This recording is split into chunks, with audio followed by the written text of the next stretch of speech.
Bueno, ahora por ahí van a escuchar ruido porque vinieron mis albañiles, así que justo que les corté a ustedes vinieron ellos. No se preocupen, me avisan nomás si me escuchan o no. Vamos, seguimos entonces la clase. Alguien que me conteste, por favor. Bueno, Sí, profe. profe, sí, sí, seguimos.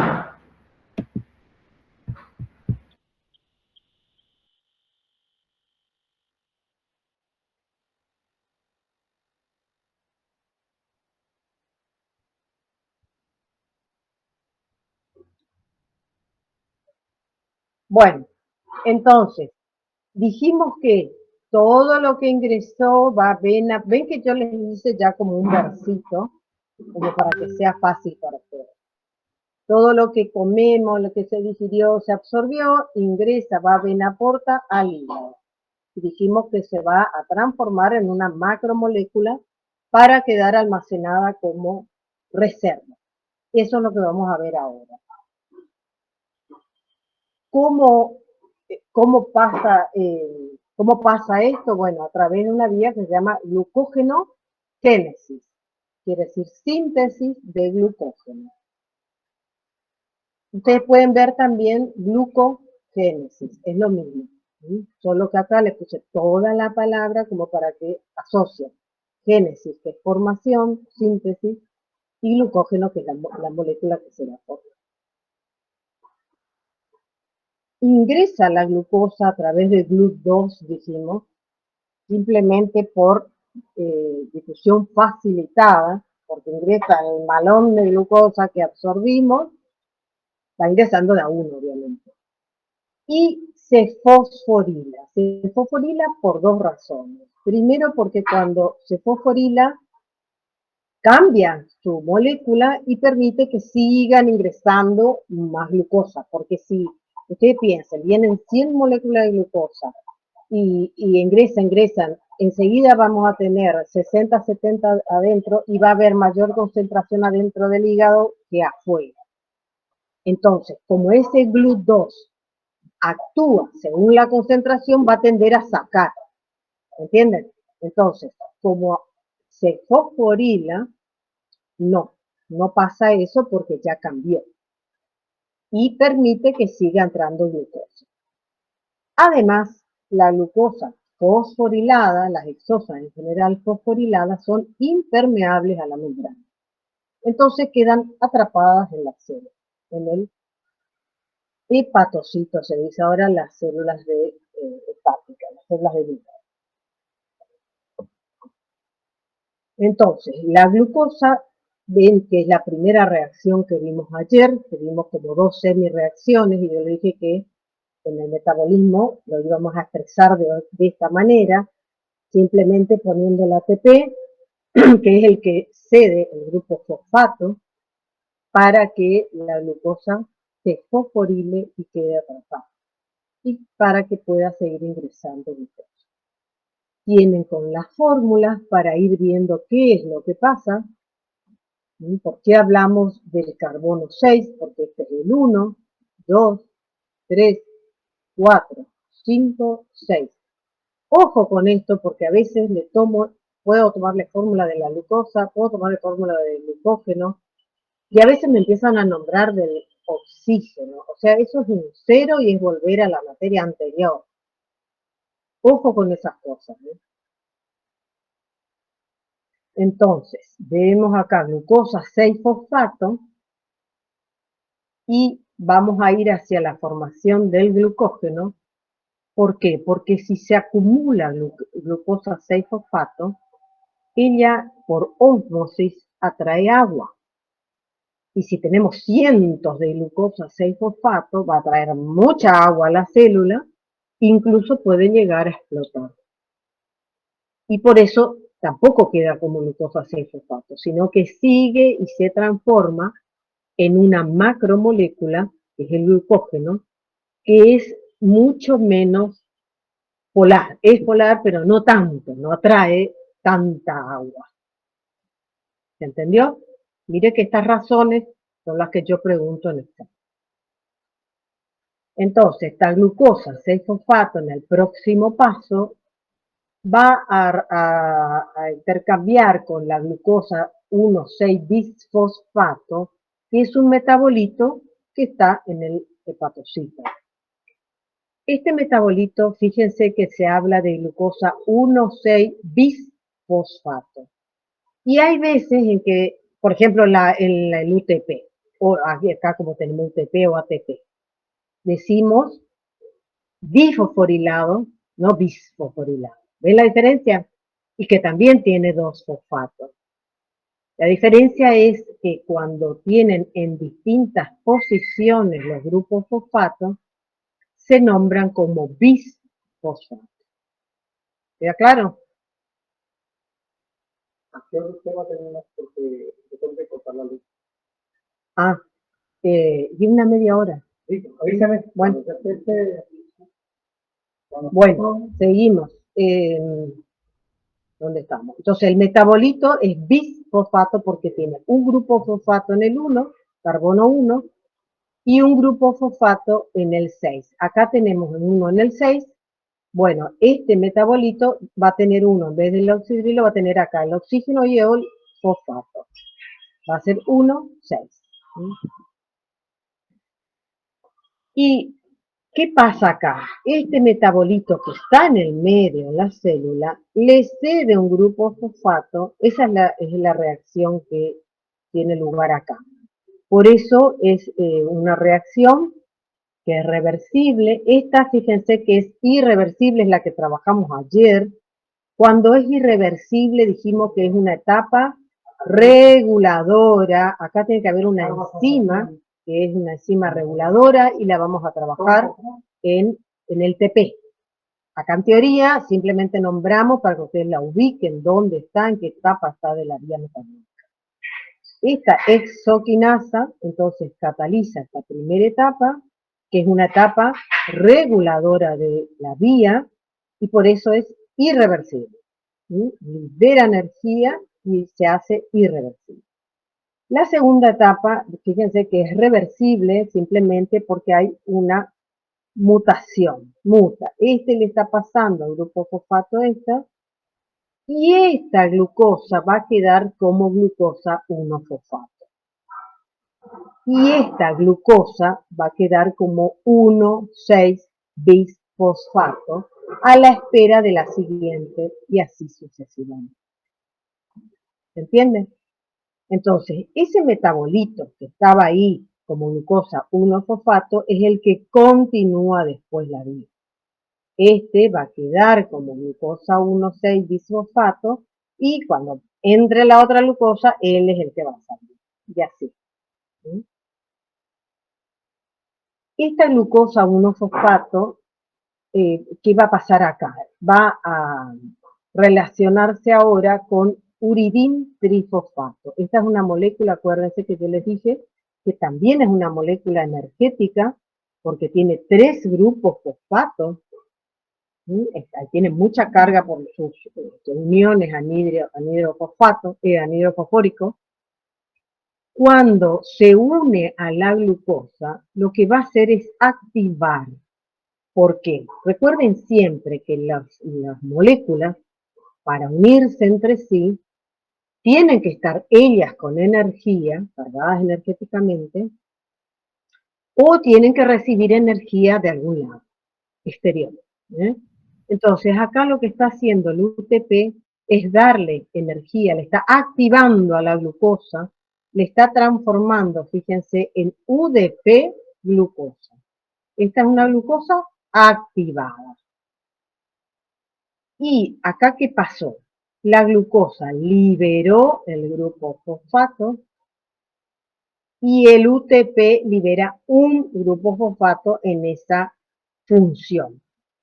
Acá se llama uridil transferasa, es una transferasa la que activa.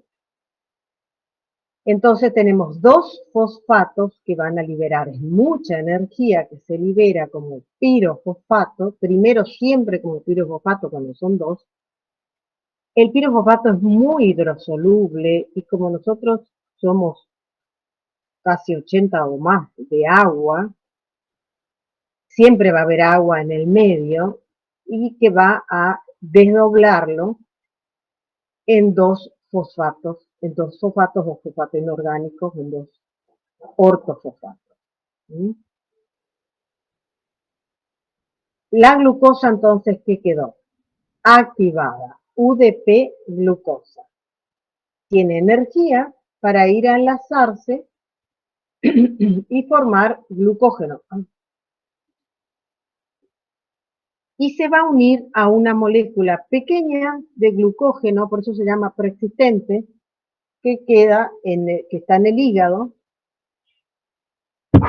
Como tiene energía, se une a la última glucosa que tiene este glucógeno preexistente, y así sucesivamente van formando una cadena lineal a través de enlaces alfa 1,4 glucosídeo. La enzima que actúa acá es la glucógeno sintasa. Fíjense que acá se libera, cuando la glucosa se une, libera el UDP, porque le dio la energía y se libera esta molécula al medio. Y eso hace que la reacción es unidireccional, es etapa de control, y la enzima se llama glucógeno sintasa. Cuando son en etapa de control tienen que saber sí o sí el nombre completo. Esta enzima tiene acompañado una proteína pequeña que se llama glucogenina. Si hay glucógeno preexistente, no hay problema, la glucogenina no actúa. Pero se hace importante si en el medio no hay glucógeno preexistente, no hay una molécula chiquitita de glucógeno para empezar a enlazar las primeras glucosas. Si no hay glucógeno preexistente, la glucogenina, que es una proteína, ella tiene la capacidad de unirse a un hidrato de carbono, que no es normal, ¿no es cierto? Entonces, se va a enlazar a algunas moléculas de glucosa, la glucogenina, y sería como que forma ese glucógeno preexistente que no hay. Luego que esto pasa, ella ya no actúa más y solo sigue actuando la sintasa, la glucógeno sintasa, la enzima.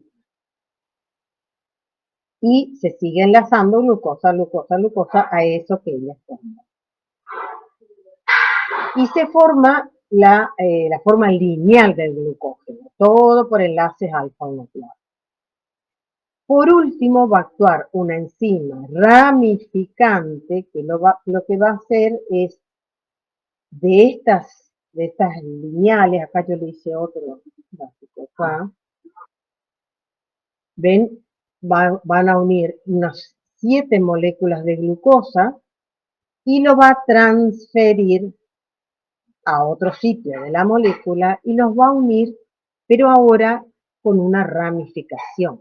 Y esta va a ser mediante enlace alfa 1,6 glucosídeo.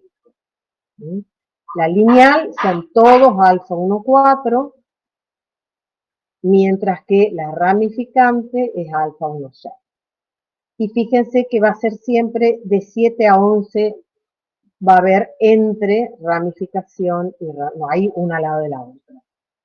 Esto se sigue agregando glucosa de este lado, de este lado, de este lado y así sucesivamente.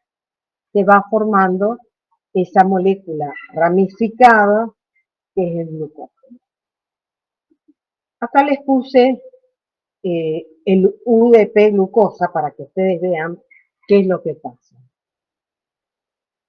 Que es la reacción que hablamos de acá, cómo se activa la glucosa, ¿sí? A través del UTP. A ver si se escuchan, avísame.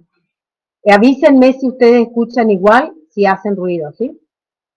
La glucosa 1-fosfato se une al UTP, es lo que vimos recién, y fíjense que no hay, una variación de energía libre en esto. Y cuando se hidroliza este pirofosfato y se liberan los dos fosfatos inorgánicos, sí se hace altamente exergónica. ¿Escuchan algo ahí? Me parece que no, ¿no? Sí, profe, se escucha. Escríbanme en el chat porque yo sí que no escucho nada. ¿Ustedes me escuchan igual o no? Ah, bueno, seguimos entonces. Voy a hablar más fuerte.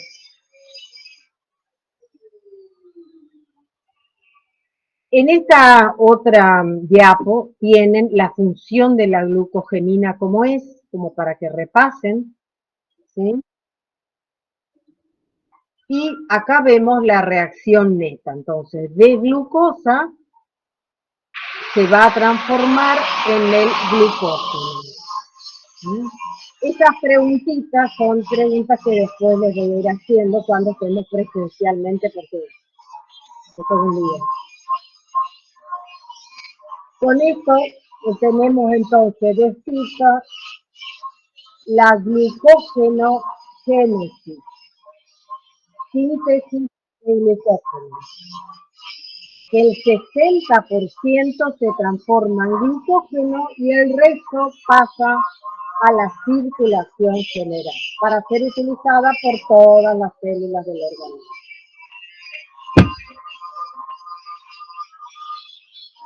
Cuando pasan unas 4 o 5 horas, dijimos, disminuye el nivel de glucosa sanguínea, es detectado por las células alfa del páncreas, que ahora van a inhibir la insulina y van a activar otra hormona que es el glucagón.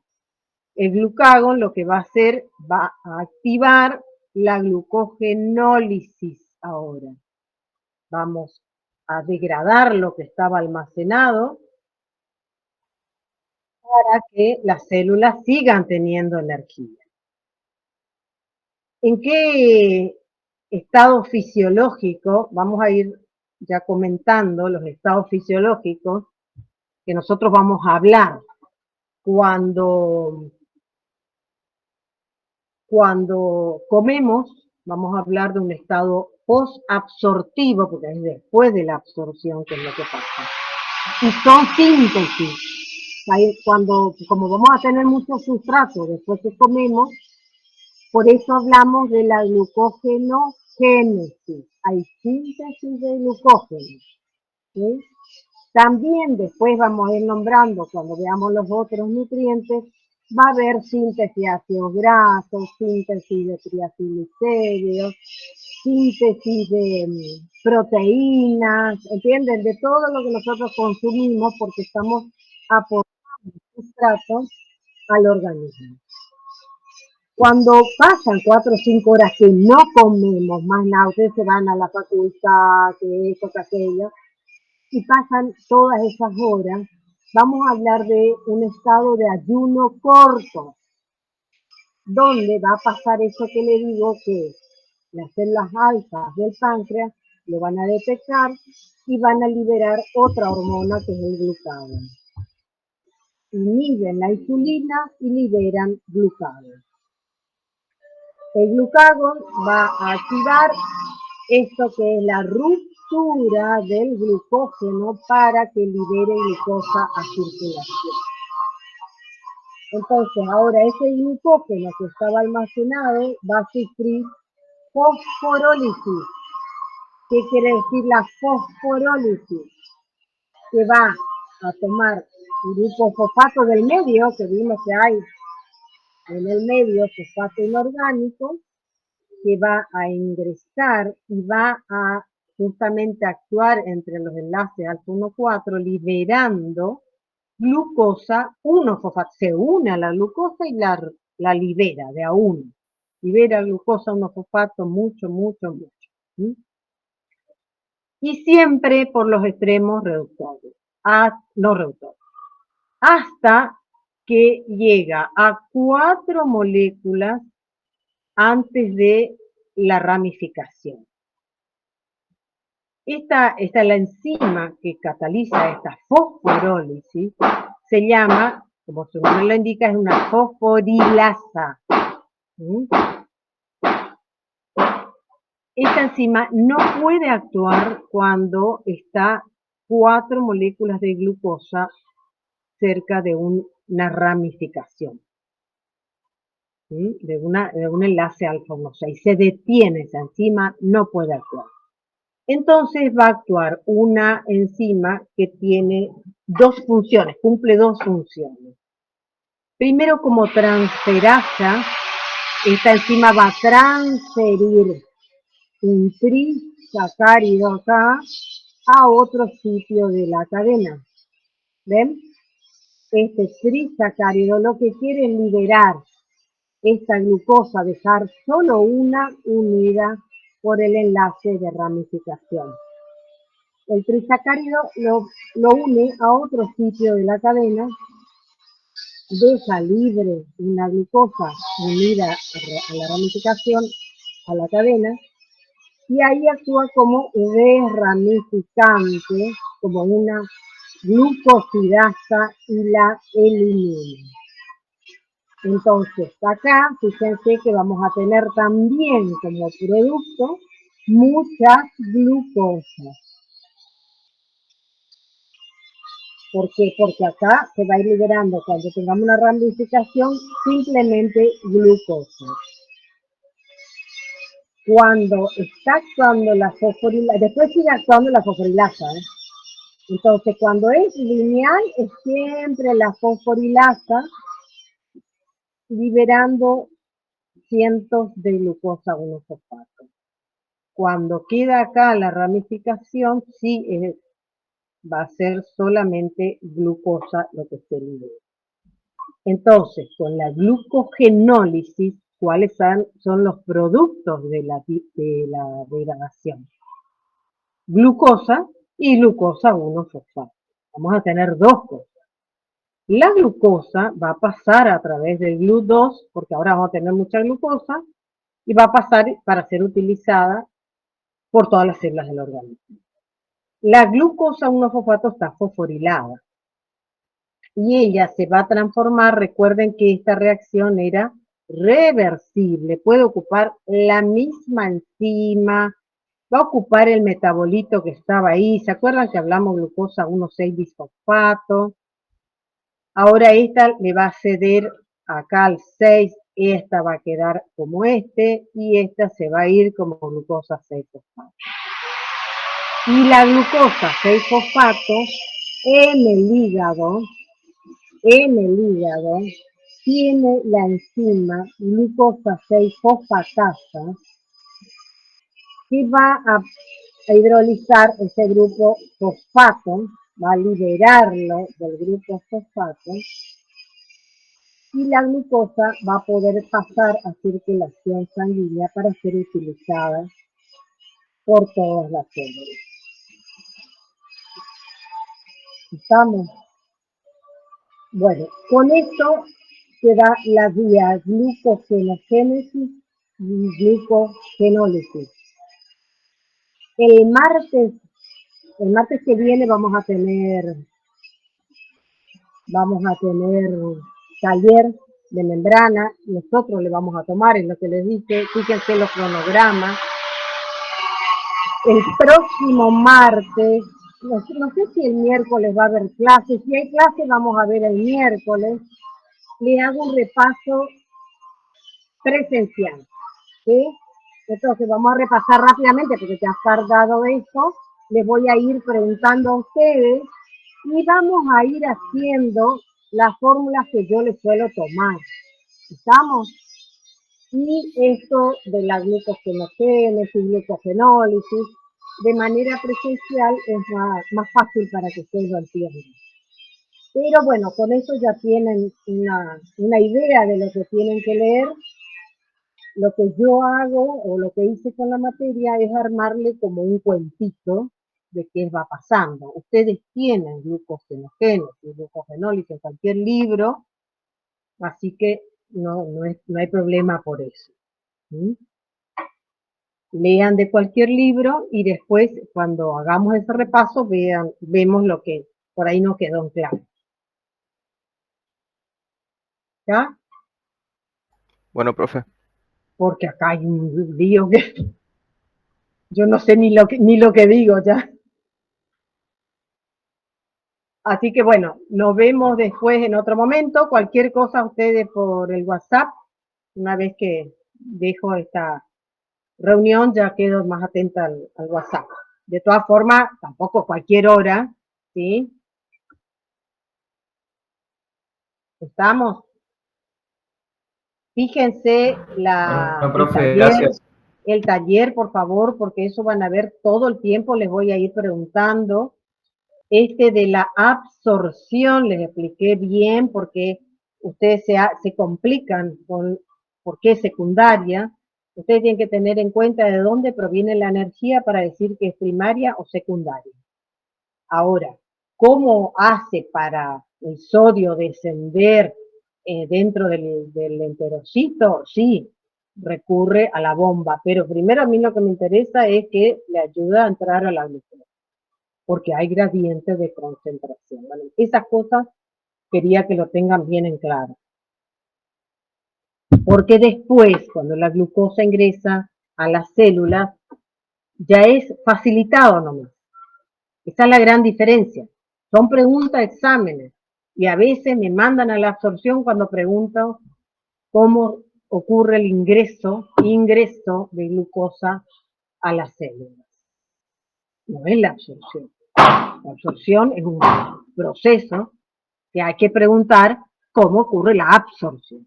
¿Sí? El otro es ingreso a la célula o transporte para ingresar a la célula. Es diferente.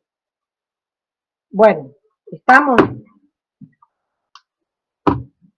Nos vemos entonces la próxima. Chau, chau, chau. Chao, profe. Chao, profe.